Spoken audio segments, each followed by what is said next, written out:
Welcome to Empowered Within, a soul-quenching, transformational podcast that will set your soul on fire. Through candid and inspiring conversations, leading experts, celebrities, healers, and I share our journeys of how we've overcome challenges to living an empowered life from within. I'm your host, Jennifer Pilates. Welcome to another episode of Empowered Within.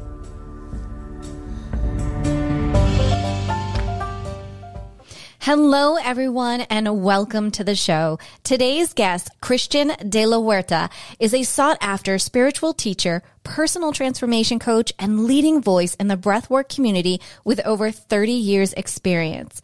He has traveled the world offering inspiring and transformational retreats, combining psychological and spiritual teachings with lasting and life-changing effects.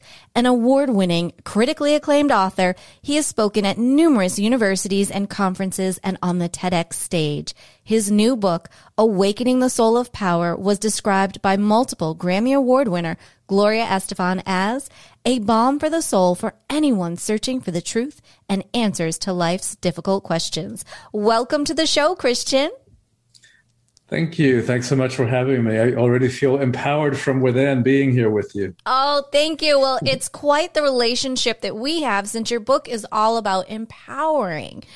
And I cannot wait to hear all about it because you have an incredible, empowering journey. How did it all begin?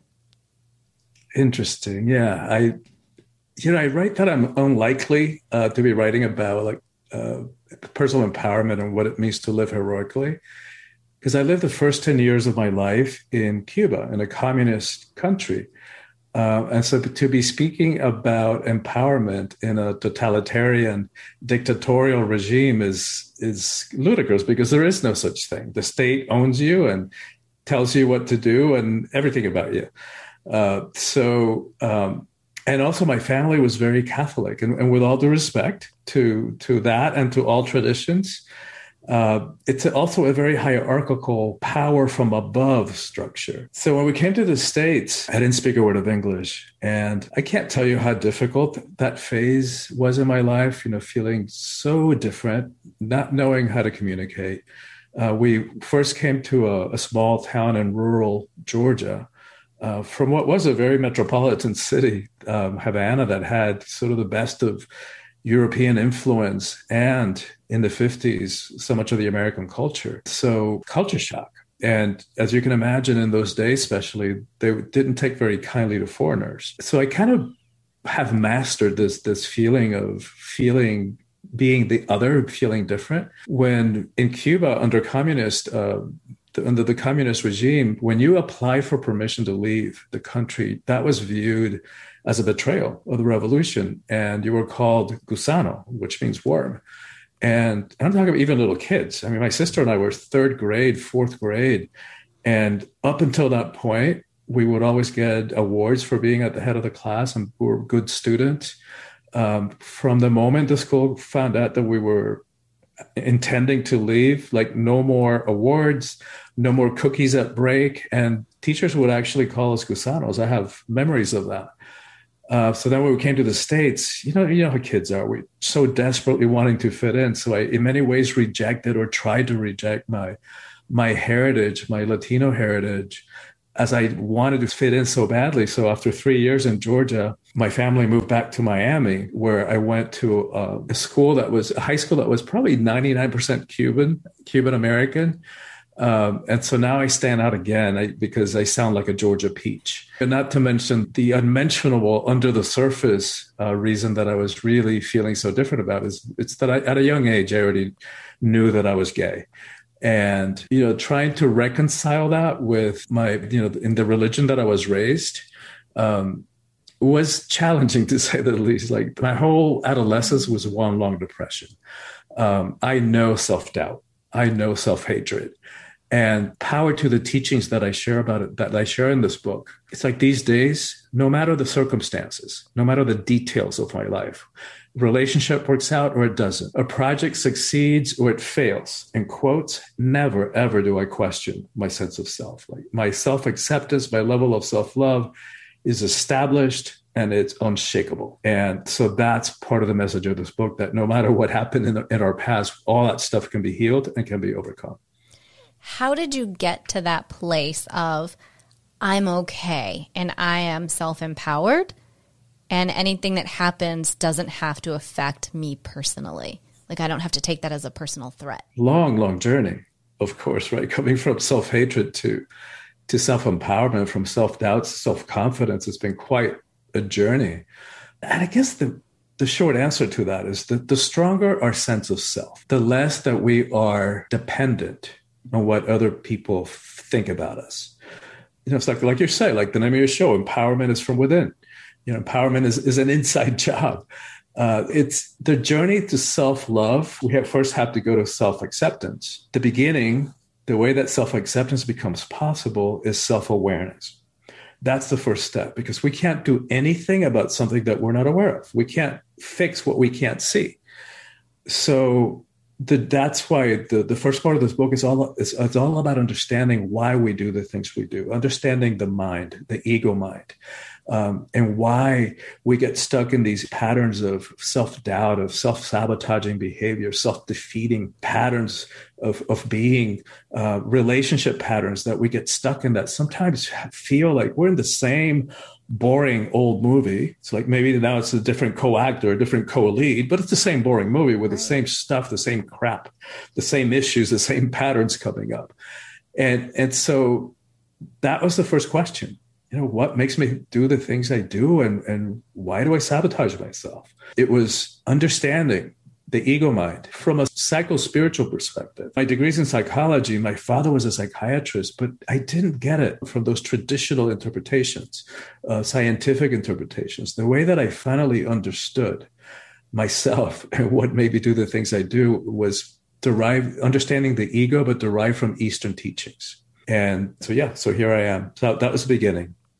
What advice would you give to those who they fall into that pattern? I'm great. Everything is good. I'm successful. Life is great. And then boom, the other shoe drops. And that's a huge thing. A lot of people talk about it in that respect. They're always waiting for that other shoe to drop. And then there's a self-sabotaging aspect. Do you have any tips for people to understand why and what they can do to avoid that? Yeah, read this book. Right? It's a phenomenal book. Phenomenal book. I love it. Thank you so much, Jennifer. Yeah, because it's not like a simple process. It's not rocket science, but it entails the courage and the willingness to look inside, to look within, to understand why we do the things we do, to understand what triggers us, to understand why is it that some people trigger us and others don't, when the same exact behavior or person or situation doesn't bother you at all. And it's got me all tied up in a knot, all pissed off. Like, why is that? So it's a process of diving deep and uncovering and looking what's under the surface. Like Carl Jung, the psychologist, said that the process of enlightenment is making the unconscious conscious, because so much of what the struggles that we face, the challenges that we face, the traumas that we experience growing up, that shook up our sense of self and our sense of how we felt about ourselves, we pushed down into the subconscious. We weren't ready to deal with them, to look at them, to really understand them, because they hurt. But the thing is that a lot of those things were misunderstandings. Things that we took on that really had nothing to do with us, things we misheard, things we misinterpreted, things that maybe our parents said at a moment of overwhelm that they then regretted, but it was too late because we took it on as true. Or maybe things that we interpreted, like say our parents got divorced and those young minds that didn't know any better, like took it on personally, like, well, doesn't daddy love me, or doesn't mommy love me, and how could they leave me, and what is then the deeper question, right? This is where we interpret and add layers of meaning to stuff that had nothing to do with us. Like, what does it mean about me that daddy or mommy left, right? So then what's wrong with me? Or didn't they love me enough? What's wrong with me that they didn't love me enough? Where who knows what was going on in the relationship? Who knows what was going on in their minds? Who knows what was, how they were raised about relationship, and their parents before them about relationship. Who knows what issues they were dealing with? Who knows what was going on in their brain biochemistry? What was there substance abuse? Who knows? But we, those little minds that didn't know any better, take it on as our fault. And we make conclusions, sweeping conclusions about ourselves and about our self-worth, about our value as humans, our lovability. And none of it true, just misunderstandings. So the only way that we can do something about that is to, first of all, become aware, right? And so that's always the first step. And yes, it's hard. Yes, it's a journey that requires courage to go within and to face our inner demons, but it is infinitely rewarding and so worthwhile because it makes freedom possible and it makes empowerment from within possible. In your book, you talk a lot and you dissect a lot the different egos. Like, who knew we all had so many different egos in us? We just say ego. And I really enjoyed how you broke it down. I thought that was really interesting. And then you speak a lot about our soul power and finding our soul power. Will you talk about those two and how they work together and what that means? Yeah, and they're both huge questions, right? Because you're right, there's so much misunderstanding about what the ego is. Like most of us who know the word will think arrogance, inflated sense of self. And it is that for sure, but it's a lot more than that. Think about it this way. If you put a baseball in the center of a stadium, that's what the ego is. Who we are is actually the stadium. And we've allowed this tiny part of our minds, this fragment of our imaginations, to think that it is all of who we are and to make really important, consequential choices about our lives, about our relationships from its limited and always fear-based perspective. So if you think about it, ego means I. In Latin, that's literally what that word ego means. So ego is our sense of self. It's the sense of individual personality. This is Christian over here. That's Jennifer over there.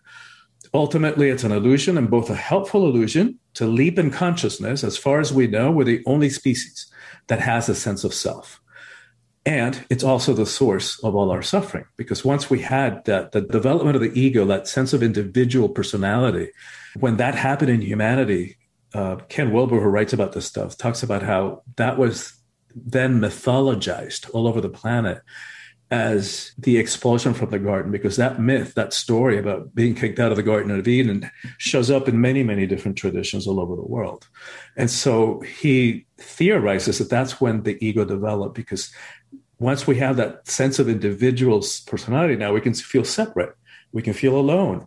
We can feel abandoned, right? So we can have abandonment issues. We can feel rejected, and we can have a sense of our own mortality. So yes, it's a huge thing to have a sense of self, and there's a price to pay for that. So the connection to power is this. We get confused about power. And most of us, I find, have an ambivalent and I would say conflicted relationship about power. Part of us wants it. Part of us is afraid of it. And I think what we fear is that if we really stepped into our power, other people wouldn't be able to handle it, and they would reject us, and we might end up alone. We also fear that if we really stepped into our power, that we might abuse it and cause harm to others. And no wonder, because all we got to do is turn on the news any given day to witness at least one abuse of power.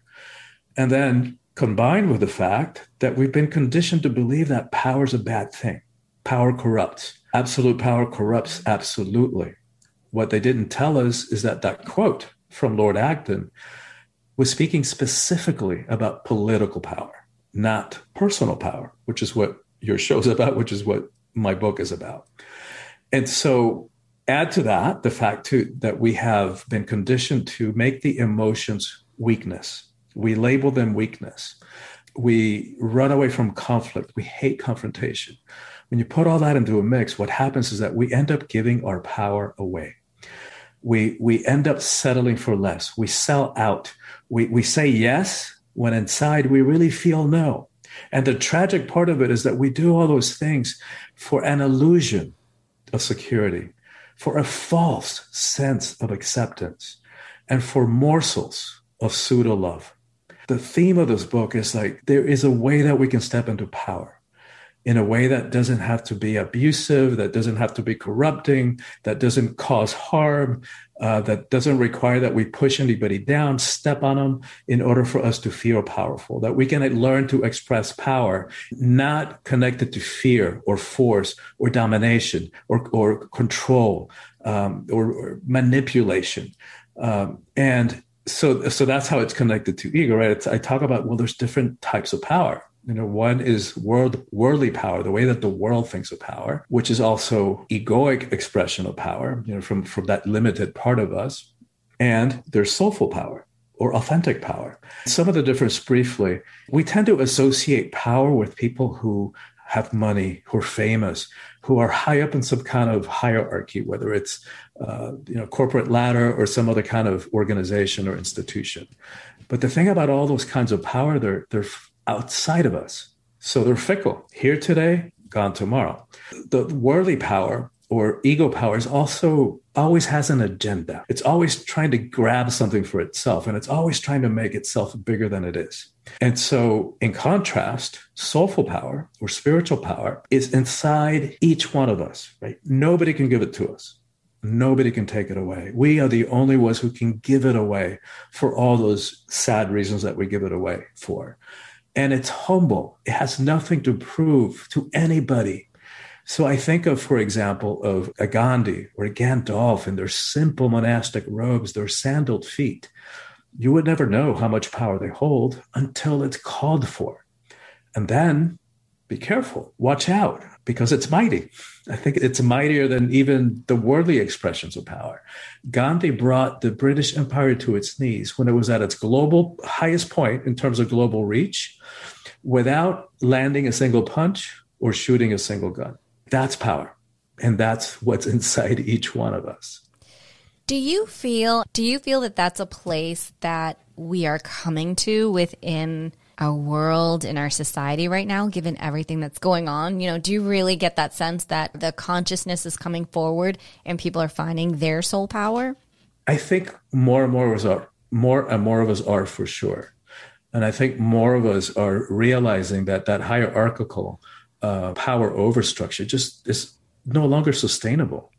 Like if we look at, take the example of all the riots last year, the I Can't Breathe, systemic racism, demonstrations, that's part of it. That was in response to blatant abuse of power. We're literally like pushing somebody down, literally putting our knee to their neck in order for us to feel more powerful. The majority of the world has had it, enough. It's enough. And, we didn't frame it in this way. Most people didn't, but I think that's what we're up to. That there's this system, call it patriarchal, this power over hierarchical system doesn't work anymore. And it certainly hasn't worked for women, right? For the last several thousand years of the pandemic. And this book is for everybody, but it has a particular message about women's empowerment. And it's not to idealize women. It's not to put women up on a pedestal. It's not to give women more stuff that they have to clean up in this world. It's because I believe that the single most important thing that needs to happen in the world is that. It's the empowerment of women. Because when women are in 50% of power, we're going to have a very different relationship to war and hunger and poverty and social justice and education and wealth distribution, how we treat the environment, all of it. So it's because we've been working so off kilter.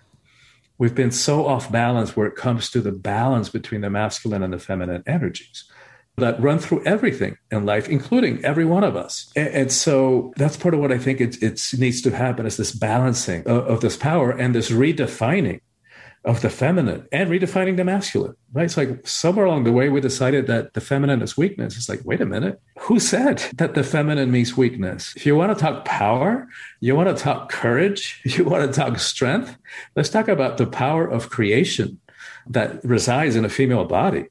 The thing is that, yes, without minimizing the tragic price that women have paid for this inequity and for this imbalance of power for the last several thousand years, important to realize, too, that men have also been paying a price for that. Because the system, call it toxic masculinity, call it whatever you want, doesn't work for anybody. Mm-hmm. And let's just take a quick look at a couple of numbers. The rate of suicide in the U.S. very interesting. Men commit suicide 4 times as frequently as women. 70% of the suicides in this country are committed by middle-aged white men, which is still the group that holds most of the power in the world. So what's up with that? How come shouldn't they be happier? Shouldn't they live longer? Mm-hmm. Because that's the other number that's interesting. Women outlive men by 5 years in the US, by 7 years globally. And I think that part of that is because of this limited way that we have defined what it means to be a man. And that's why I added a whole chapter about that. Like upgrading. Our definition of masculinity needs an upgrade, like software upgrade, because it doesn't work, right? Because what happens is when going back to the training about the emotions, the conditioning, because we've labeled the emotions weakness, little boys don't cry, right? That's ingrained into little boys from a very young age, because somebody decided that's weakness. It's like, wait a minute, how twisted is that? Emotions aren't strength. They're not weakness. They're just energy, like anything else in creation that course through our body. That's all they are. They're not good. They're not bad. It's how we express them, whether they have a good effect or a not so good effect. But because we've got this twisted, limited way of what it means to be a man, we walk around like these uncaring, unfeeling robots. And there's a price to pay for that. Because those energies that we suppress, those emotions, don't just dissipate. You can't just sweep them under the rug. We know what used to be spiritual teaching, that everything is energy. Now we know from physics, from quantum physics, that it's true. That means the bodies, the emotions, it's all energy, and energy cannot be destroyed. So all those energies that we suppress, they don't just disappear. They get stuck in the tissues of the body. And after years and decades and a lifetime of suppressing emotions, we walk around with layers upon layers upon layers of repressed emotional crap, which we then dump on each other when we get into relationships. So no wonder most of our relationships end up not working. So add to that, those energies have to come out, right? So what happens is we suppress. And then the next unfortunate one comes and says the wrong thing to us or rubs us the wrong way. Volcanic eruption. Boom, right? All that stuff that's been seething under the surface comes out inappropriately. And we cause harm to our relationships, sometimes irreparably. Or suppress. Those energies have to come out, right? And they start seeping out and showing up as physical symptoms, which I know that you deal with in your Pilates and physical training practices, because they start showing up in bodily symptoms as illness, cancer, heart attacks, ulcers, etc. So we've got to learn. We've got to get clear about our emotions. We've got to learn to own them and to how to feel them and how to communicate them gracefully, courageously, compassionately. And we've got to get clear about this power so that we can own our power and stop giving it away, stop selling out, stop suppressing it. I agree with you. It's so important. Right now, how do you feel based on what's gone on the last year or so in Miami? The power and the things that are shifting, because I know on my side over here, everyone's been living their best lives. I feel like I'm in this whole beautiful different world, which I thank God for. And meanwhile, there's all these other constraints going on. Does that bring up and trigger old things from when you were a child? I live in Coconut Grove, which is like probably the oldest part of Miami. It's very green. It's very lush. And it's easy for me to disconnect. Like I went from 100,000 miles on a plane a year to nothing. And it's been great. The mandatory timeout's been great for me. It's allowed me, gave me the time to finish this book. It also gave me the time to develop a virtual coaching program that I've known for years I needed to do if I wanted to reach people who may never come to one of my weekend retreats. So I've been really grateful for that. And I've been very internal. I've been very in this within world for the last 18 months and really enjoying it. Like I really haven't taken like more than a few days that I tack on to a retreat here and there. And I'm not complaining. I have an amazing, blessed life. But like taking even a whole week off, I haven't done in 30 years. So to have had that opportunity, it's been a real blessing. And yes, the COVID numbers are much worse on this side. There's a lot more stuff happening on this side of the Florida coast. For me, it's easy to live in my own little bubble. And not that I'm denying it. It's like I have 5 members in my immediate family who work in healthcare.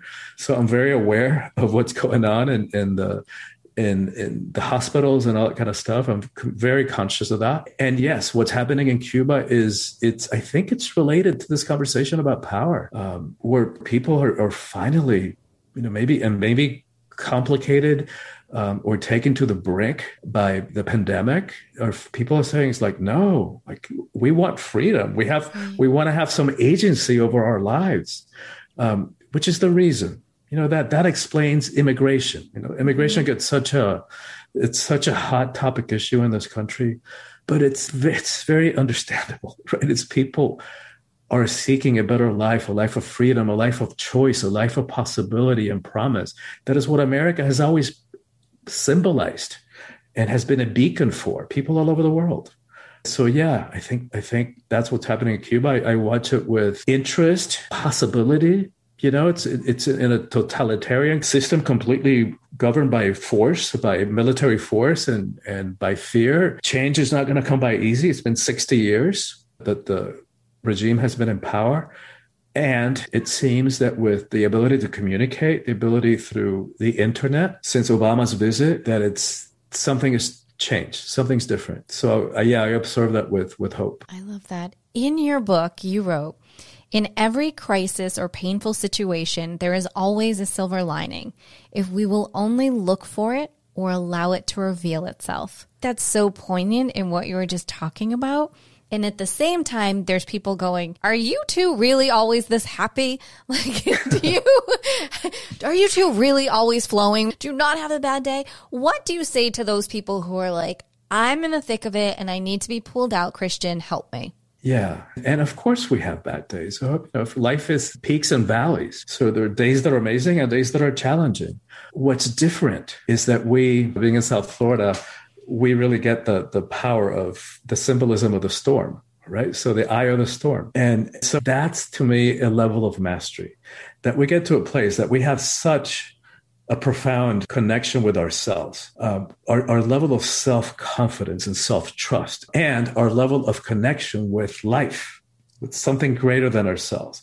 It's so in place that we can learn to be the eye of the storm, right? That we can allow all the drama, all people's judgments, people's expectations, the demands of society or family or culture or religion. We can allow all that stuff, to kind of flow around us. We can allow even the crisis of a pandemic, right, to flow around us, and we retain that place of being in center. We don't have to get sucked into that drama. And it's not easy, but it's doable. Right. And here's one way that one simple reshift in how we frame things that makes it possible. One thing we know for sure is that life is going to continue throwing curveballs our way. Things are going to happen that we didn't see coming. Right. And that sometimes it's going to knock us off balance. Sometimes it's going to knock us on our butts, like the pandemic. And so that we can count on. That's the way the system works. But here's the thing. Like, no matter what happened, no matter what happened in our pasts, and I speak about this from personal experience, no matter what happened in our pasts, no matter what happens going forward, we can always choose how we show up in response to that. And that simple reframe pops us out of this victim relationship to life, right? Where we feel like we're just adrift in a sea of ups and downs and curveballs that we didn't see coming, always evading them or falling down and getting up again. Yes, all that stuff is going to happen, but we can always choose how we show up in response. And that simple way of thinking about it changes everything. It pops us out of this victim mindset, this victim consciousness. Poor me. If only mom had done this, if only dad hadn't done that, if only I'd been born there, if I had been born to that family, if only I'd been able to do X, if only there wasn't racism or sexism or homophobia, and not to deny any of those things, right? All those things exist, and the system is unfairly set up, right? It's not equal opportunity for all of us. It's the system's stacked. So it's not denying any of that, but it's saying, like, no matter what, we get to choose who we are and how we show up in response. And we all know story after story after story of people who overcame like the most amazing, unimaginable challenges and did something with themselves and did something beautiful and powerful with their lives. So we can all do that. We can. In your book, you wrote that we are the help. And I think right now, and I'm sure you're getting this too, I get it from a lot of people, who's going to show up and help us? Everyone's still looking outside, and it's no, you. We are the help. We're to help make this conscious change in our world. And wonder if you can elaborate on that, what you meant from that in your book. Yeah, just what you said. But I start the book with a story from my friend Jan Phillips, who's also an author. And so she tells a story where she was driving across Death Valley in California in the middle of the night, and her car stalled. And so, I mean, nobody around. Like, I don't know if you've ever been in Death Valley, but there's nobody around at night. And not even in the daytime, there aren't that many people. And so she kind of squeezes under the car to see if she could figure out what's going on. And in that moment comes another car around the bend, and it bumps hers. And now she's pinned under the car. And so she can't move. And so she can see through a corner of her eye, she can see, several pairs of tennis shoes. And she can hear these adolescent boys who's, oh my God, we got to get help. And she just calls out to them. She yells out to them, you are the help. And so it's all hands on deck. The planet will be fine. It might take a few million years, but life will continue in some form. The life will find homeostasis and balance again. Maybe consciousness will continue, right? Maybe it turns out to be an enlightened cockroach planet. Who knows? Whether we make it, right? We're just now beginning to witness whatever it is that we have unleashed on the environment.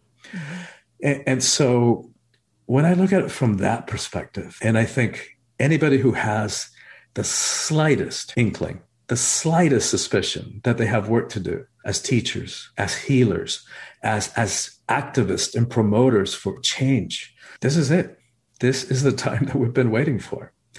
And I also think about, paraphrasing Einstein, who said that you can't solve a problem from the same level of consciousness in which it was created. So when I look at the world and all the challenges that we're facing, I think, you know what? The only way that I see us popping out of this hole that we have dug ourselves into collectively, we have to think outside of the box. And in my languaging, it's got to be a revolution, a leap in consciousness, a spiritual revolution. And so that's our work, right? Anybody listening to this, that's our work, to do whatever, to continue healing ourselves as much as possible, to continue growing and evolving and stepping into our power. Mm-hmm. And stepping into our purpose as quickly and as fully as possible, right? We don't have time to half-ass this anymore.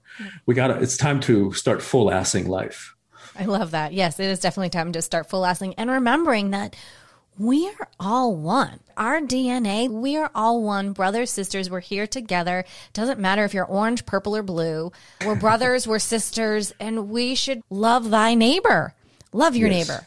Support your neighbor. Check on your neighbor. Yes. Yeah. And you're right. That's a powerful awareness and remembering. Like we think about different races. It doesn't cut it. Like our DNA is so similar, no matter how much pigmentation we have on our skin, that our DNA is like all humans share like 99.99% of our DNA is identical. In fact, 98.4% of our DNA is identical to chimps. 50% of our DNA is identical to bananas. So I love that. When I read that, I was like, what? I love bananas. We can talk. I mean, so when we talk about different races, it doesn't cut it. It's literally one race, one human race. It's one race that we're all racing together. Yes, exactly. And we're all interconnected with all life on this planet, on this tiny pebble, this rock hurtling through space at thousands of miles per hour. So we got to wake up. And this revolution in consciousness, what it means is the shift in the way we think about ourselves, in the way that we think about each other's, and in the way we think about our planet. I agree. And I have very high hopes for us. I really do. I believe the highest frequencies going to win whatever we're looking to win, which hopefully is humanity, a win for humanity. That's what we need, a healthy humanity. Yes. Mm-hmm. What is one thing that you hope that your readers take away from your book? Well, to go back to the theme of your podcast, empowerment comes from within. And so learning who we are, discovering who we are, it is the most honorable, most courageous, heroic journey that there is. Exploring that vast universe that is inside each one of us. There is nothing more powerful, nothing that can unleash our potential as effectively. There's no way around it. And so go within, discover who you are. And like we started out talking about, it all begins with self-awareness. So anything you can do to become more self-aware, to understand what makes you do the things you do it, and do it now, because we need you. We need you fully. Yes. And it's an incredible read. I was sharing prior to going on air that it was a quick read for me. I did it in 2 days, and I'm not the most avid reader. Oh, by the way, everyone, I was highlighting. I showed Christian that I have like my little yellow sticky notes, and I love that. I love the power of feeling a real book in your hands. I'm very old school. I love the energy that I get from it. I can feel you coming through it. And I loved the book. I do feel everyone should be reading it, especially right now. It's so empowering. It really is. And it really helps you if you're uncomfortable with the idea of, really, I got to get to know myself. It's a nice stepping stone to get to know yourself in a very supportive manner. Yeah. And fun. I try to make it as fun as possible, because I know that it's a heroic journey. And I know that we live in an ADD society, and I know that we're all conditioned to numb out and not feel and get distracted by life and TV and all the drama of life. We numb out in all the ways that we do, whether it's food or sex or substances or work or playing on your computer or social media. And not that any of those things intrinsically wrong, right? But it's if we're using those things to run away from ourselves, it's not a good strategy, because that stuff doesn't go away. Right. And it's only going to get worse. So the sooner that you dive in and you face yourself and you handle it, manage it, free yourself from all that stuff, the better off you're going to be, the happier you're going to be, the more fulfilled, the more empowered that you're going to feel, and the more that your relationships can have an actual chance of working. I agree. Amen. It was very enlightening and very empowering. And I loved hearing your story, and your antidotes were pretty funny in there. I was like, you made me want to go watch a couple of movies. That's all I'll say. I don't want to give it all away, but you Thank definitely you so much. did. Your acknowledgement of the book means a lot. Like we were talking about before, writing for me is work. It's not something like, I know people who love to write and get lost in it. For me, it's work. For me, it's part of my mission. It's a means to an end, so that I can get my message out there of empowering other people and helping them free themselves. And so your acknowledgement means a lot. Thank you. Thank you for that. Thank you for having me on the show. Thank you for having the show. Period, Jennifer, because I know that in your willingness to do that and all the work that it takes to produce a podcast, that you're reaching many people and making a difference in countless lives. Thank you. Weeping tears to my eyes. Thank you. Well, that is the goal, is to have amazing people like you on the show, sharing your knowledge and sharing the light around the world. Touching one person it's a ripple effect to the rest of the world. So exactly. That's a blessing. It is such a blessing. Well, Christian, now that you have me a little teary-eyed here, we are getting to that time in the show when I ask this one question. Are you ready? I'm ready. What is one thing that no one knows about Christian? Wow. That's a good question. Thank you. That's a really good question. I can't think of one thing that no one knows. I think you stumped me. I love it. I can't think of one thing that, I'm a fairly open book. I'm also very private. I like my private life private. I didn't want to be in the public eye, mostly introverted, which means that I really treasure my time alone. But I'm also pretty open, like in my retreats and my workshops. Even in my book, I try to be very vulnerable and share my own stories and part of my own journey, so that people can relate to it and see that it's doable, that there's stuff, all the stuff can be overcome. So you got me. I can't think of one thing that nobody knows. I think what you just said was brilliant. Thank you. Thank you. Thank you again for having me on the show and for asking great questions. Oh, thank you, Christian, for bringing your amazing energy. And thank you for your time and your energy in your writing, which is wonderful. Thank you so much. So please share with our listeners. They'd like to connect with you. find out about your retreats and your other books, where is the best place for them to do that?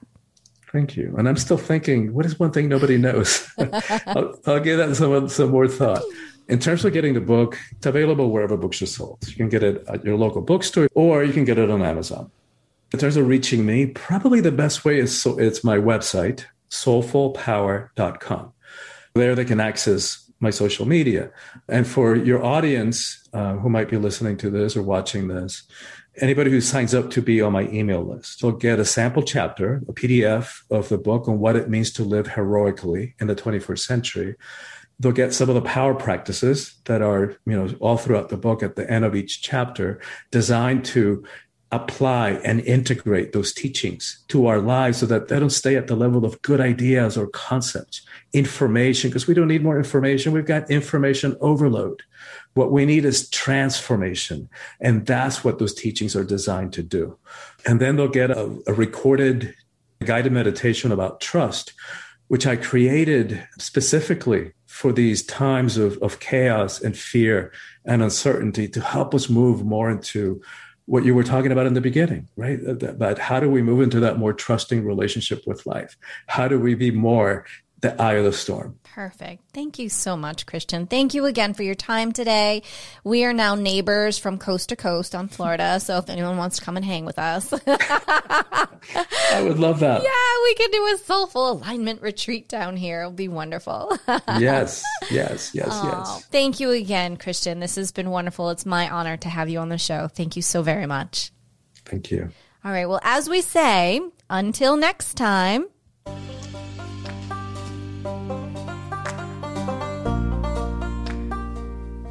Thank you so much for tuning in to another episode. Please remember to rate, review, and subscribe to Empowered Within with Jennifer Pilates.